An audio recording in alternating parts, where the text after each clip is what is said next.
وہ اپنے جناب ڈنڈے دے زور تے مسلمانوں دا خون بہا کے رکھ دیتا، ندیاں بہ گئیاں ڈنڈے دے زور نال. سانو کہتے نہیں چپ کر کے دبی رہو، جڑا چانڈ ماری دوسرے بھی اگے کر دے.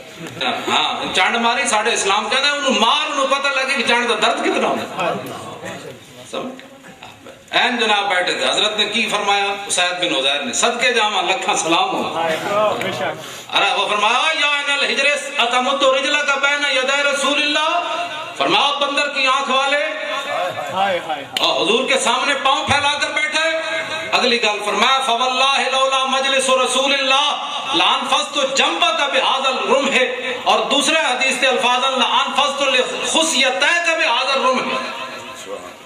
حضور دی نہیں لوڑ جناب، تسی علماء تواڈے پیسے تے پیسے ساڈے ایک مولانا سن، ساڈے ایک مولانا میں انہوں نے دیتے پیسے تو بڑے مزہ آئی. وہ کہنے لگے جی جدو مولوی سخاوت کرے تو پورے آسمان تے ڈھول بج جانا. انہوں نے کیا؟ انہوں نے کیا ڈھول پھاٹ گئے ہونے. سبحان اللہ.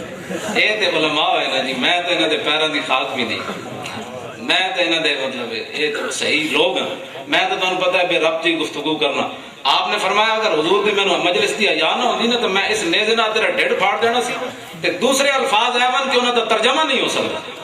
ہاں جی لان فستو لخصیتیک کا معنی نہیں ہو سکتا، میں تہاڈے سامنے معنی نہیں کر سکتا.